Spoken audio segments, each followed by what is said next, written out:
watching Fox 35 News Plus, streaming on Fox Local. Welcome back into Fox 35 News Plus. I'm Garrett Wymer. Thanks for joining us on this Friday morning, live on Fox Local and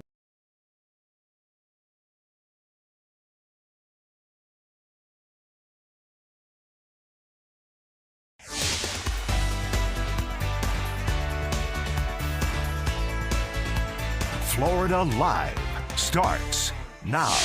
Good afternoon to you and welcome into Florida Live. I'm Garrett Wymer. Thanks for joining us on this Friday afternoon, live on Fox Local, fox13news.com, fox35orlando.com, and also on YouTube. Coming up later in the show, we're going to be talking about the potential impact of Trump's threats of tariffs against Apple if they don't move production of the iPhone to the United States. We're talking with a Florida economist about that and the larger trade negotiations and trade wars going on across the world right now. Questions over Hope Florida deepen as an investigation has been opened, according to a report. We're going to talk about that with Lawrence Maurer and Alexandra Glorioso from the Tampa Bay Times and Miami Herald. So an interesting conversation coming up with them in just a little bit. We're also in our Tampa connection going to hear about a man accused of setting a house on fire while his roommates slept, now facing multiple charges. He also has quite the criminal history. We'll talk about that with Nancy coming up in just a few minutes.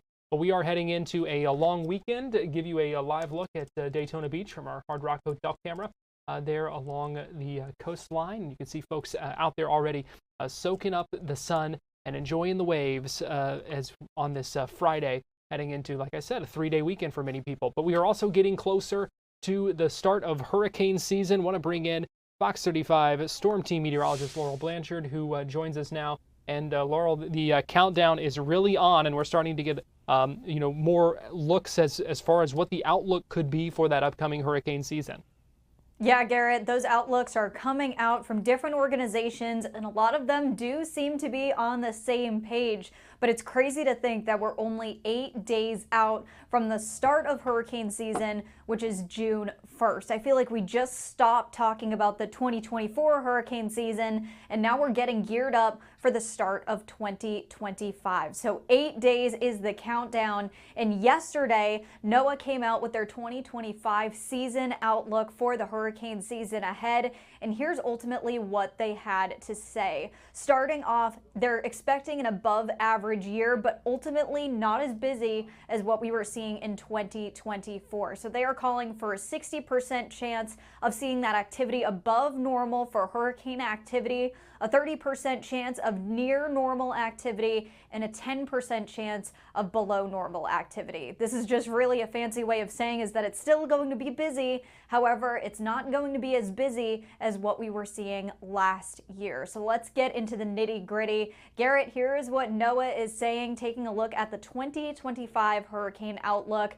They're going to be predicting between 13 and 19 named storms this season, 6 and 10 hurricanes, with 3 to 5 of them being major hurricanes there. And just to remind you of the average, and this has been a running total since the 1850s, 14 named storms on average, 7 hurricanes and 3 major hurricanes is the average baseline of what to see this season. And they really use that as a gauge to either figure out with other astronomical and oceanic conditions whether that is either going to be above average heading into the season ahead or below average. And these are not as high as what we were seeing last year. And just to show NOAA's credibility with these outlooks, this is the 2024 season outlook. So this is last year, and you can see those numbers are higher than what they are submitting this year.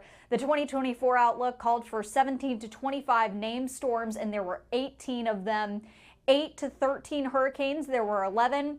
4 to 7 of them being major hurricanes, and they were right on the money with 6 of them. So that just proves the credibility of NOAA and how well these outlooks actually do every single year. And this is one of the only ones that they put out ahead of the season. There's going to be one a little bit later on this season where they'll update or maybe make a little bit of a tweak, but this is a really good baseline of what we're headed into as we take a look at the 2025 hurricane season ahead.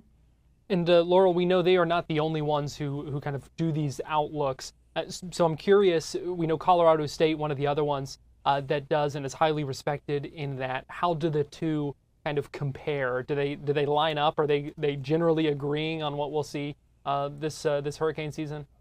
That is a great question. So most of the outlooks that we've seen so far are kind of hindering on it's going to be busier than average, however, not as busy as what we saw last year. Here's what Colorado State University had to say, and this one is extremely impressive, as well as the credibility of this forecast is extremely high. The folks at Colorado State University do a very good job at not only explaining what they're looking at to start off the season, but also they released their first forecast in April. So 2 months ago, these were the numbers that Colorado State University released. They are calling for 17 named storms, 9 hurricanes, 4 major hurricanes, and those numbers line up nicely with what NOAA called for a little bit earlier on yesterday. So here are the two comparisons, again, with those average numbers right there. So on average, again, this is good with data going back to the mid-1800s.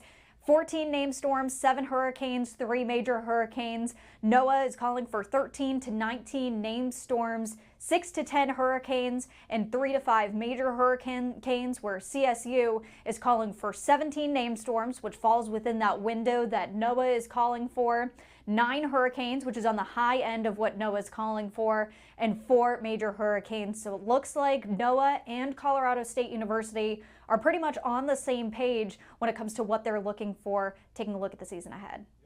And I know you have an upcoming special that's going to break a lot of these things down for us.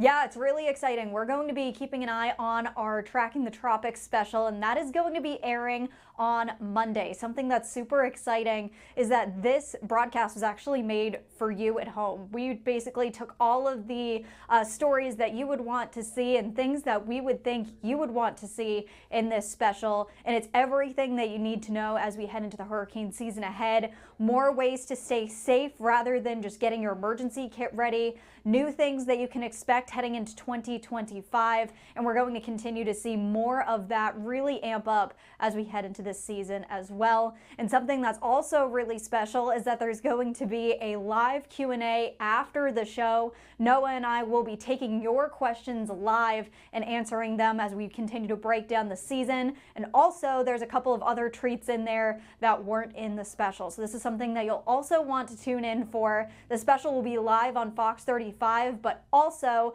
on all of our social medias as well as Fox Local. So make sure you download that app as well. And also on any social medias, we're talking Facebook, we're talking YouTube, Fox Local. We'll be on that for the live talk back afterwards. Yeah, the main thing is getting that information out because we know how critical it is as we now get closer. You said 8 days away from the start of hurricane season. We know it's important information that folks need to know because, again, it seems like agreement for an above average hurricane season again this year. Yeah, we're definitely in for a busy season, but again, I'm very much hoping that it's not going to be as busy as 2024. And here are the main takeaways of what not only NOAA, but Colorado State University was looking at. Taking a look, they're still going to be keeping an eye on the above average activity. We've talked about that. But a couple of the factors with that is that they're looking specifically that the Atlantic is already warmer than average for this time of year. So that ultimately just acts as jet fuel headed into this season, which allows hurricanes to have a little bit more of that possibility to form. But also with that, we're not going to be seeing as much wind shear in the atmosphere. So this is really how the ocean and the atmosphere kind of go hand in hand when we're talking about hurricane season in general.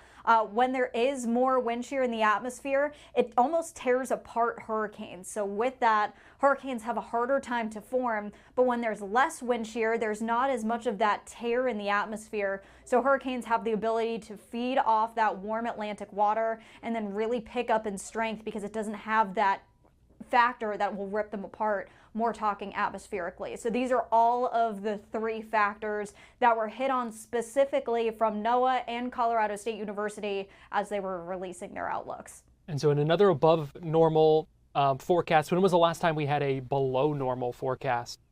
Garrett, that's a great question. That actually goes back to 2015 was when that was released. And actually earlier on, 2012, 2013, 2014, and 2015, or those 3 years right there, those were all below average seasons. So 2013, 14, and 15 were the last time NOAA released those stats of when we were calling for below average conditions right there. So you can see that was the last time they submitted a forecast that was below average. So with those trends continuing to be above average, really a 30-year span of above average forecast will mean that this could possibly be the new normal. However, it's only been about 10 years. As we can see, the last one was 2015. We're in 2025 now. So for the past 10 years, we've been calling for above average seasons. However, we've also seen some very, very cool water in the eastern Pacific. So taking a look at that as we pop back a graphic, we're expecting to see a neutral ENSO phase, which means that we're going to be expecting average sea surface temperatures right along the equator in the Pacific Ocean, which leads to near average hurricane activity for us here in the Atlantic. It still will be on the cooler side, especially along that region that you can see there on your screen. But overall, we're going to be still seeing that cooler water as we were in a very strong La Nina phase last year. So that's still going to have a little bit of an impact of what we can see this year. And again, that's something that NOAA as well as Colorado State University were hitting on in their forecast, as again, calling for an above average season, taking a look at 2025. All right, and quickly here, Laurel, there are some new features, some new technology that's going to help with the forecasting and tracking of hurricanes this year as well. If you could walk us through those. Yeah, absolutely. So NOAA took a lot of time yesterday during their press conference after they released their numbers. And these are some things that are very exciting heading into the 2025 season, especially to get warnings out to the public and as many people who are going to be affected by the hurricane as possible. So with that, Spanish products are going to be released, and those are advisories, key messages, other products, etc., that are going to be put out specifically in the Spanish language. So everyone, especially here in Florida, will be able to stay well informed. There's also going to be new maps being released as well. These are experimental maps. These maps are going to include not only the cone, but all warnings that are issued during the time of that release, and that includes areas just along the shoreline as well as further inland. So if you are going to be impacted by a hurricane that strikes this year, you will absolutely know about it, and this is what's going to be extremely helpful, especially if you're going to be impacted more like the remnants of a hurricane like we saw last year with Helene impacting a lot of folks in western North Carolina, northeast Tennessee, and southwest Virginia. Also, for us here in Florida, rip currents are extremely strong during and after a hurricane, so there's going to be new models with that. And there's also going to be new technology released this year. There's going to be a new radar that's going to be experimented on and used to collect data to see how it does this season. And that's actually going to be on one and all of the Hurricane Hunter planes that fly directly into the storm. And that's something that I covered in our hurricane special, so make sure you definitely focus on that and tune in for that. Also, going back to the effects of what we saw with Helene, a new product is going to be released that you can access in the public, and this is a probabilistic precipitation portal, and this is going to give you at least a decent idea of how much rain you could see if you're going to be impacted by a hurricane or remnants of a hurricane. Again, going back to what we saw with the remnants and destruction of Helene, especially in western North Carolina, northeast Tennessee, and southwest Virginia. Yeah, probabilistic precipitation portal is not easy to say, but it sounds like it will definitely be helpful, especially after, like you said, what we saw just in that the last hurricane season. So some helpful things on the way. Well, Fox 35 Storm Team meteorologist Laurel Blanchard, we appreciate you joining us and breaking all that down for us here on Florida Live. Thanks, Garrett. We're going to take a break, and we'll be right back after that.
Welcome back into Florida Live. I'm Garrett Wymer, and thanks for joining us on this Friday afternoon, live on Fox Local and on YouTube. It is time now for our Tampa Connection, and for that we go to Fox 13 digital content producer Nancy Gay. And Nancy, good afternoon. Good afternoon, Garrett. Thanks for having me today. Today we're going to start in Polk County, where this morning Polk County Sheriff Grady Judd held a press conference on a man he describes as pure evil. Now, Grady Judd said that 69-year-old Eddie Thomas has an extensive criminal history, and last Friday he tried to burn home a group home with 5 people inside. Now, Thomas is a convicted murderer and sex offender with, as I mentioned, a long criminal history. Thomas was living at a group home for sex offenders in Polk County, and on May 15th he went into another man's room around 3:15 in the morning and asked him for a ride into town. The man said no because it was the middle of the night, but he did note that Thomas was holding a plastic milk jug containing some type of unknown liquid. Now, shortly after Thomas left the room, the victim said that he smelled gas, and then he heard a boom. He opened his bedroom door, and the sheriff's office said that's where he found flames in the hallway.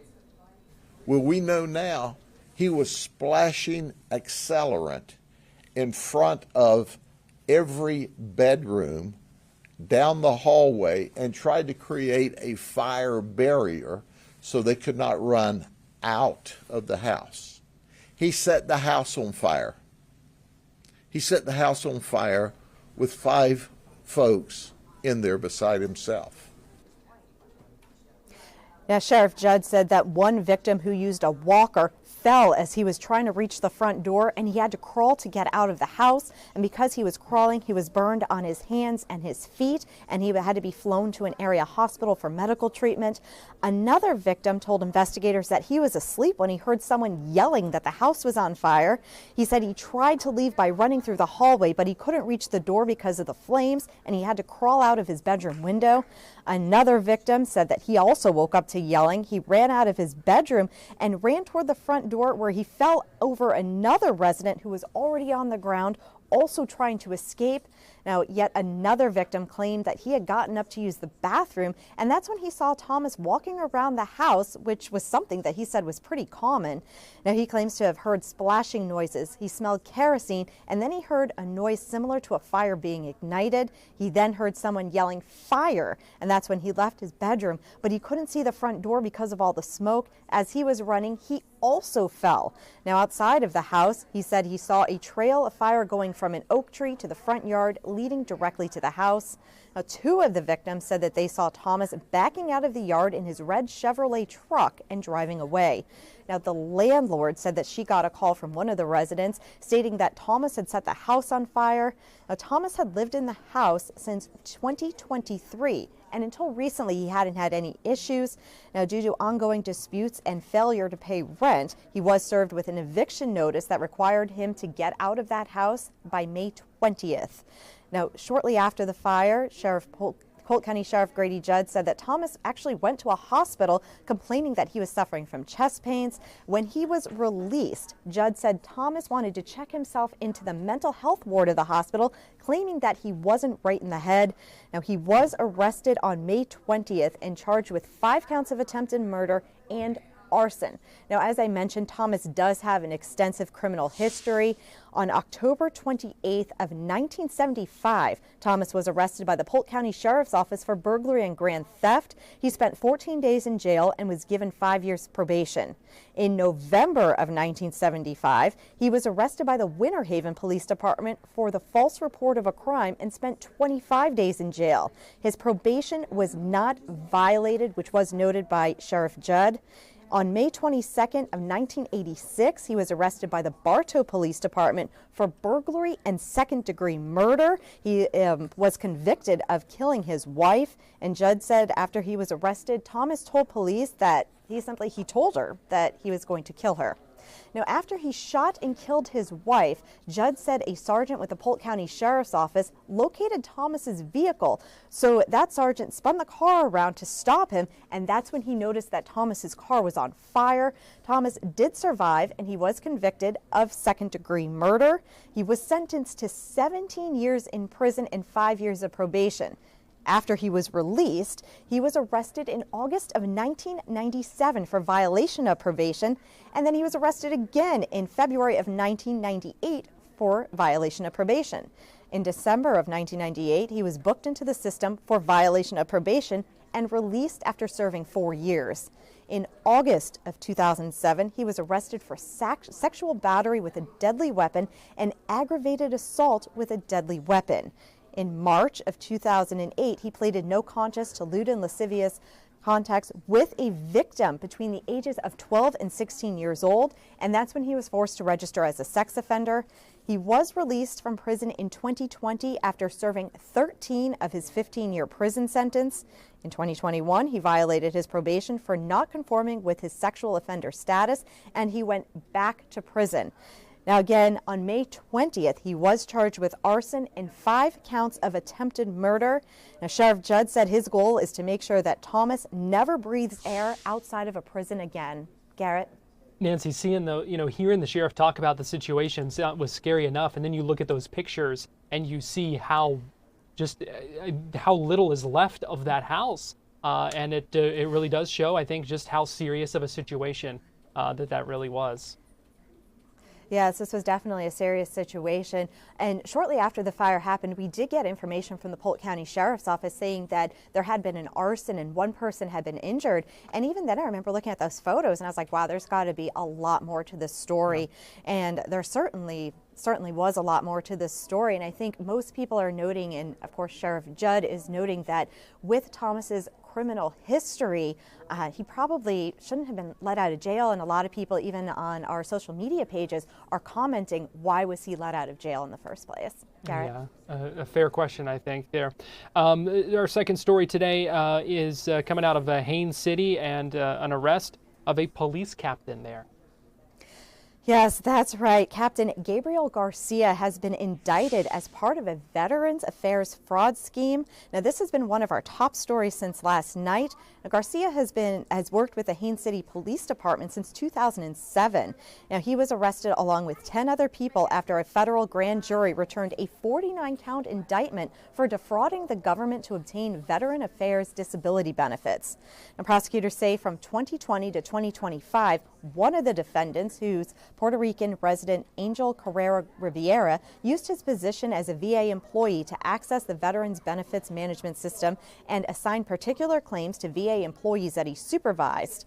Now, during this time, prosecutors said he also communicated with co-defendant Puerto Rican resident Richard Rivera Mayton about what false medical conditions should be claimed by specific veterans to fraudulently obtain disability benefits. Now, together, officials said that the pair and various veterans caused fraudulent claims for lifetime VA disability benefits to be submitted and approved based on false medical conditions. And by doing this, prosecutors said that the defendants financially enriched themselves and caused a substantial financial loss to the United States.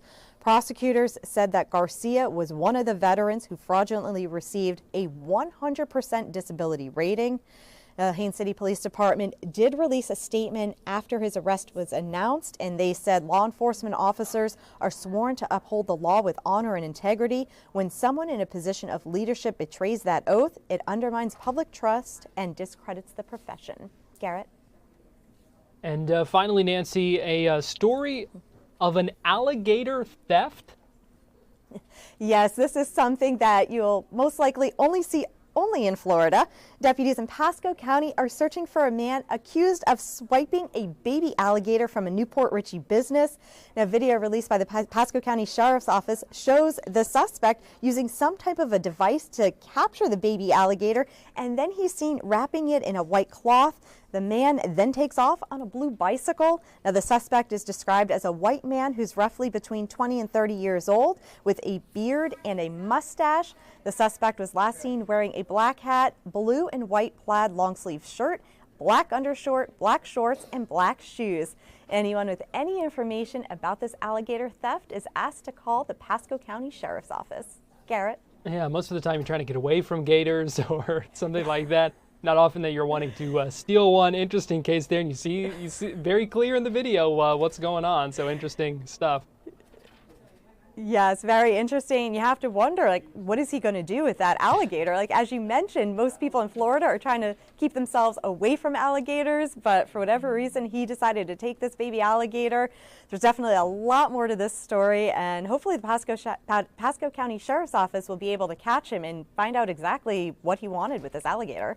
Yeah, it's going to be an interesting story to follow up on. Fox 13 digital content producer Nancy Gay, we appreciate you joining us. Thank you. And as we go to break here, we should also note we were talking about Fox 35 hurricane season special coming up. Fox 13 Tampa Bay's storm season 2025. That is coming up as well on Monday, 7 o'clock on Monday on Fox 13. We're going to take a break here on Florida Live, but we'll be right back after this.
We did the right thing. Everything we did was lawful. We won. I'm proud we won, and I'm glad that we have kept Florida safe, free, and open for business in a healthy manner. And at the end of the day, we protected our kids. That was Attorney General James Othmeyer earlier today calling the probe into Hope, Florida, quote, political attacks. This was at a news conference this morning in Pensacola where he was talking about parental rights. At the end of that news conference, he was asked some questions about Hope, Florida. In his answer, he defended the effort to defeat Amendment 3 against legalizing recreational marijuana in the state and did not elaborate on the trail of the money from that settlement and how it was used. Here's some of what he had to say. Can you help us understand the path of that Centene settlement, the $57 million and then the $10 million and the $5 million? Can you just help us understand from your standpoint what's going on here and why there's confusion about two $5 million settlements going into Hope, Florida, and why Hope, Florida has anything to do with the Centene settlement, if you could? So my involvement was with an outside C4 committee. Those committees can work with other C3s and C4 committees, nonprofits. I think the press and others like to twist the difference between a candidate committee and an issue committee. This wasn't for some political candidate. It was for a policy that the state leaders said is wrong.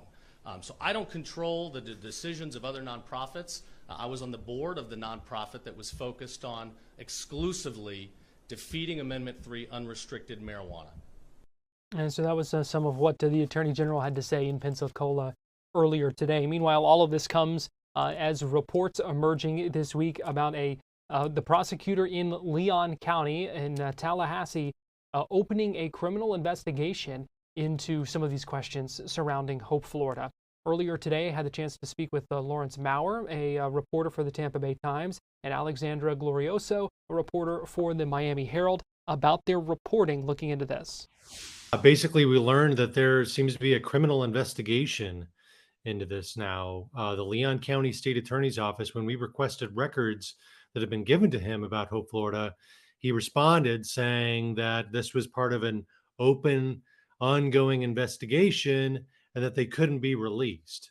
We don't know exactly what they're looking at yet, but we have some ideas. And that is an update, because I know you had spoken previously with the prosecutor there before, at one point earlier in all of this, and they didn't have anything at that point. That's right. Jack Campbell, the Leon County State Attorney, had said, look, I'm not going to launch an investigation based on news articles. If the legislature wants to come to me and say they have evidence of a crime, they know where I am. And since then, that has happened. State Rep Alex Andrade, a Pensacola Republican, has dropped off materials both to him and to also the Department of Justice. And what has the response been from the governor? The governor has called this a political investigation. He's criticized the way the representative has pursued it, as in he's actually notified different aspects of the government, from the Department of Justice to the state attorney's office about his probe, given them files. He's been very critical and dismissive of the investigation because of that. But as Lawrence just pointed out, that's exactly what Jack Campbell asked for. And the governor has really, he's been critical of this probe to begin with, but it seems like he has really ramped up that criticism specifically of Andrade recently. Yes, I don't know if we can say this live, but he called him a jackass at a press conference the other day. I think that he's really been put on his back heels, being surprised that the House of Representatives in Florida, which is Republican led, like all branches of state government, has been dogged about this and has continued to pursue it. So for the governor, this has become a very, very personal matter. Have we heard from Representative Andrade? Yeah, he said in our story that calling him names wouldn't change the fact. He's been very upfront about the fact that he's accused the Attorney General, James Uthmeyer, who was then the governor's chief of staff, of committing a conspiracy to defraud healthcare and money laundering. So, he seems like he's not backing off, and that, whatever personal broadsides are being put at him, he doesn't really care, from what I can gather. Meanwhile, we've even heard from two Democratic members of Congress now calling for more to be done about this. Yeah, that's right. Kathy Castor and Darren Soto. Castor is in Tampa, Soto's in Orlando area. They both have called on the Chief Inspector General for the Health and Human Services Department at the federal level to look into this. And, so far they're saying that they're reviewing it. They're looking at it, and they haven't decided what to do yet. But, there have been a number of people now who have called for investigations. So what's next in all of this? We know the House probe kind of came to an end. It sounds like there are wheels turning in Leon County. So what's next? Well, obviously there's going to be, some kind of the results of some kind of investigations. But, Representative Andrade still has a bunch of requests for records out. The DeSantis administration is not releasing records about this. They're very much shutting down. There's still major questions outstanding. Ultimately, like, what was the $10 million spent on? That's a major question. We think that, it was spent on political advertising. Again, $10 million in Medicaid money being used on political advertising is kind of a big deal. But we ultimately don't know. And DeSantis is not saying what happened here. Where'd the money go? And while the representative has shut down his probe for this legislative session, he'll still be in office during the next legislative session. And this legislative session hasn't even ended. The House and Senate can't come to an agreement on the budget. It's a very unusual situation that's happening in Tallahassee right now. They actually had to break for almost the entire month of May because tempers were so high and they weren't even able to agree on a top line number for the budget. So for a government that has one party rule as a supermajority, Republicans have a supermajority in both chambers. This is a very, very dysfunctional environment. And this Hope Florida scandal is hanging over that environment, and it will continue to hang over that environment no matter what the DeSantises do next. If Casey DeSantis runs for governor, this will hang over her head. If Governor Ron DeSantis runs for president in 2028, there very well could be a federal probe, or there could still be a state attorney investigation. So this thing, it just seems like it has tentacles that are now reaching out into the political ecosystem beyond the criminal ecosystem. We'll be right back with more Florida Live after this.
Welcome back into Florida Live. I'm Garrett Wymer, and thanks for joining us on this Friday afternoon, live on Fox Local and on YouTube.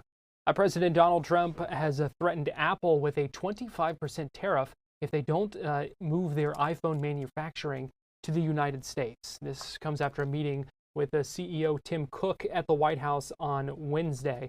That is just part of the larger trade negotiations, the larger threat of tariffs coming from this White House. This afternoon, I talked with Dr. Victor Clar, who is an associate professor of economics at Florida Gulf Coast University. We talked about these tariff threats as a tactic, and also where things go from here and what the impact would be. It feels like we've heard this before. This should seem pretty familiar now. Ever since Liberation Day, we've been hearing a lot of threats. But at least for the time being, it doesn't seem like we're prepared to totally follow through on the threats that we've proposed. It seems like the current administration is trying to use threats like these as a bargaining tool for other things to happen, in particular with specific nations. But at least so far, it seems like the economists are winning in the sense that most economists are agreed that free trade is good.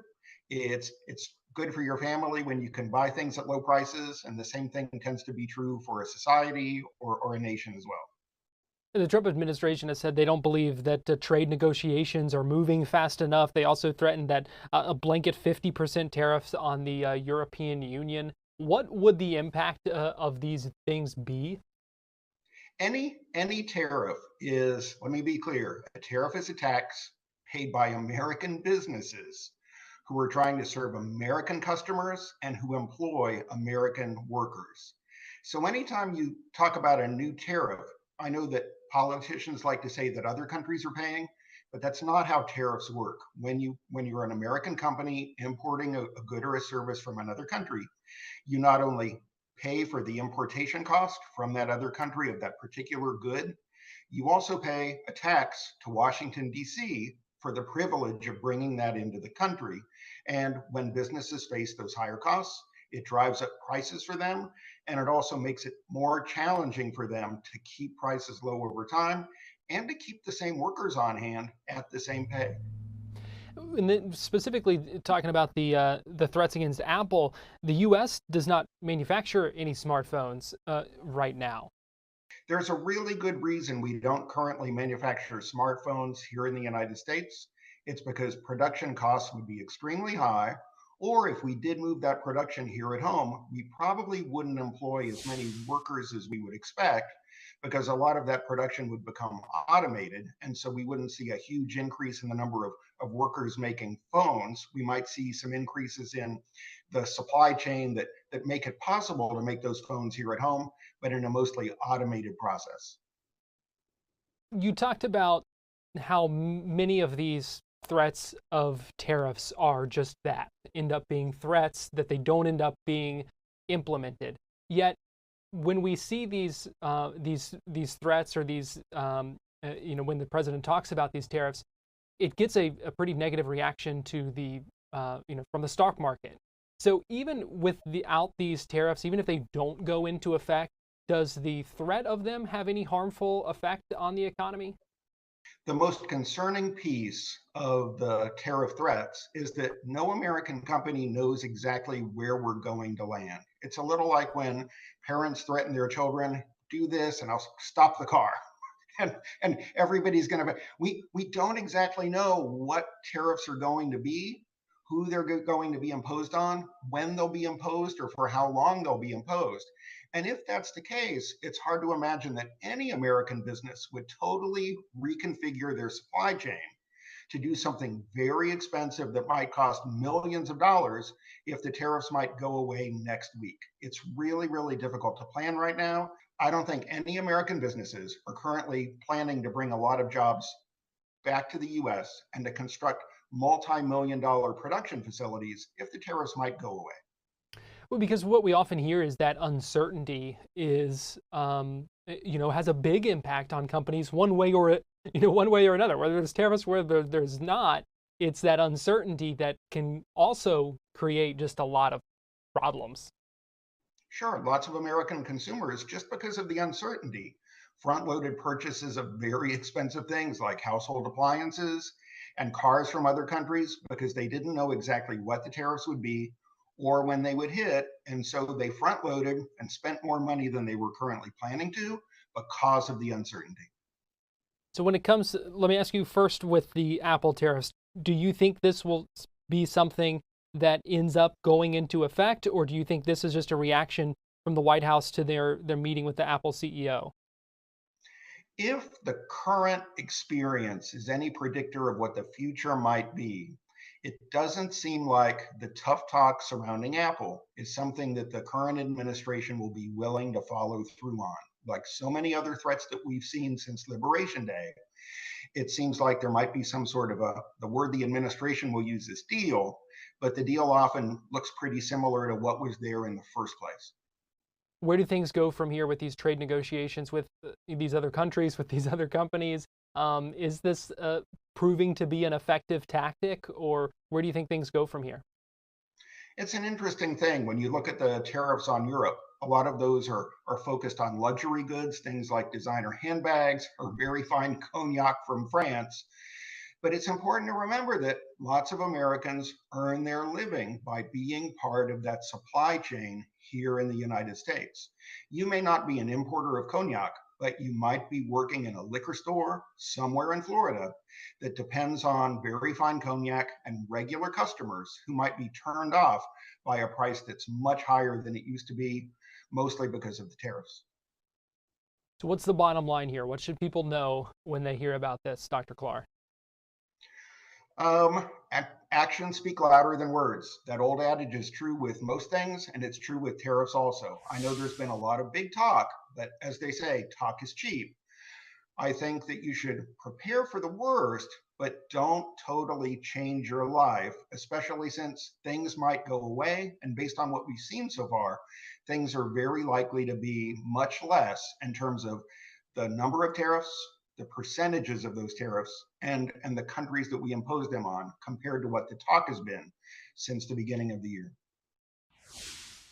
We also talked with Dr. Clark about the impact of tariffs on Walmart, who came out recently saying that they were likely going to have to raise some prices because of tariffs, to which the president responded and told them to eat those costs, to absorb the costs of the tariffs. Here's what Dr. Clark said about that situation and the tough predicament that a retailer like Walmart and others find themselves now in this economic environment. For generations, Walmart has made their bread and butter being able to supply goods that families need, and everyday families that buy cereal and milk and new clothes for school. They've made their hallmark that they can have lower prices than their competitors. One of the ways that they've been able to do this is think very creatively about their supply chain, including doing a lot of wholesaling and retailing themselves across their entire network. If a lot of their goods become more expensive over time, and lots of those goods and services at Walmart are imported goods, there's going to be upward pressure on prices. Again, Walmart doesn't really want to raise prices because their brand is that they have low prices. But just like every other business, when you find an increase in one of your costs, then something's going to have to change somewhere. And most of the time, most retailers put off price increases as long as they can. I think Walmart has been wise to warn American customers that they could potentially see higher prices in the future, rather than have American customers get angry about what they're seeing when they go to buy the same items they buy week in and week out when they go to Walmart. And the response from the president was telling Walmart to absorb all those additional costs. What message does that send businesses when that's what you're hearing from the president? It's a really difficult thing for a business to cover any cost increases. If businesses could cover even more costs, they would happily do so. Most restaurants throughout Florida, they would probably pay their workers even more if they could, but because the margins at retail for restaurateurs are so thin already, it's really difficult to increase any cost that a restaurant or a retailer pays. I know we continue to talk about things like grocery items. It's really important to remember that for a lot of grocery stores, the margin on some items might be as slim as 3%. And if all of a sudden you pay an import tariff of 25% that you didn't have to pay before, or 40% more than you paid before, it's going to be really difficult for a grocery store like a Publix or a Winn-Dixie or a Whole Foods to be able to eat all of those cost increases because the margin was so thin already on some of those individual items. We'll be right back.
Welcome back into Florida Live. I'm Garrett Wymer, and thanks for joining us on this Friday afternoon, live on Fox Local and on YouTube. The Florida Panthers took a commanding lead last night after another big win in the Eastern Conference Finals in the NHL Stanley Cup playoffs. They are now up 2-0 on the Carolina Hurricanes after beating them 5-0. That's their second win on the road in a row to start this series. They scored 5 goals again in the first game as well. They're looking good as they try to repeat, but they have to obviously close out this series first. They're heading back to Sunrise down in South Florida for Game 3 that's scheduled for tomorrow night. And the Panthers, a couple Panthers players spoke earlier today just a little bit ago this afternoon, I should say, before their practice. Like on the videos, you guys have a pretty good time with that. Yeah, I don't know how it started, but I think the first game he was here and we won. We ended up doing it. It just kind of become a little bit of a thing. And then just for either one of you guys, just overall, what did you like the most about your game, especially how much you were able to limit Carolina's opportunities and their shot attempts? Yeah, I thought we had a really good start. You knew they were going to push with, losing the first one at home and not wanting to go down 2. So I thought we were focused and ready, and a huge goal from Gussie early on gave us a little bit of momentum, and I thought we just put our foot on the gas after that, and we didn't give them much either, which is part of the identity of our game. We'll go Dan, then James. Anton, I'll ask you this. I think it was Aaron Ekblad the other day talking about the way you guys play on the road. He said it's a game that travels well, the way you guys play. Is the challenge now to travel that road game back home to play that type of style the way you do here? The road success is obvious in this playoffs. Yeah, I feel like, we just try to play the same game wherever we are. But obviously, I feel at home you can really feel that home energy, our fans, so you kind of get excited and ready just listening to them. So obviously we got to use them as some energy for tomorrow. Brady, obviously in the third period, the pretty big lead, but you guys are still blocking a ton of shots. Coach said the block from Gadjevich was kind of the big moment on the bench for you guys. Just at that time when you guys kind of have the win already locked up a little bit, how much are you guys fighting for that shutout for Bob, just given all he does for you? Yeah, I think, especially this time of year, especially in the playoffs, not only do we want it for Bob, but we don't want to change our game because, habits leak into the next game, and you don't want to be doing things that you wouldn't, in Game 3, right? So, it's obviously, it's nice to get that for Bobby. He obviously bails a lot of us out a lot of times, and we'd like to help him out as much as we could. Jordan, go ahead. And obviously, it's tough to lose Sam Reinhart for any length of time. But what did you like about the way that guys stepped up in his place? Obviously, a lot of guys had to rotate on that spot in your line for the final 2 periods. Yeah, it speaks to our depth, right? Guys fit in, guys step up. You get more minutes, and you try to, relish that, enjoy it, and take advantage of it. And I thought as a whole, everybody stepped up, everyone played well, and it was a good night for us. Back to Dan. Anton, last year when you guys were in the playoffs, you were playing with the experience that you guys gained, obviously from the previous year, and maybe a little bit of that extra hunger because of how it ended. This year, I'm curious. It's not a motivation thing or a hunger thing, but what did you learn from last year that you've carried into this postseason? I think you learn something from every series, and going back a couple of years ago, obviously, after a tough final, we had that hunger for last season, and just during last season, I feel like we learned a lot as a group, and now it's a different group again, but I still think we have went through different challenges. Went to Game 7, a high pressure game, and we're able to play well and kind of brought that into the next series. So I just think, we learn all the time, and it's a different journey this year. But at the same time, we guys who were here last year, we have that in mind, and we know what it takes to get over the next hump. Evan. They are looking tough to beat. That is for sure, especially if they keep scoring 5 and 6 goals in games, a game like they have been throughout much of the playoffs here. Well, that's going to do it for us here on Florida Live. We appreciate you joining us on this Friday afternoon. If you are traveling this weekend, we wish you safe travels, and if you have a 3-day weekend, hope you enjoy your long weekend as well, and also keep in mind what Memorial Day is about. Obviously, a solemn observance of those who have died for our country as well. So we appreciate you joining us. Have a great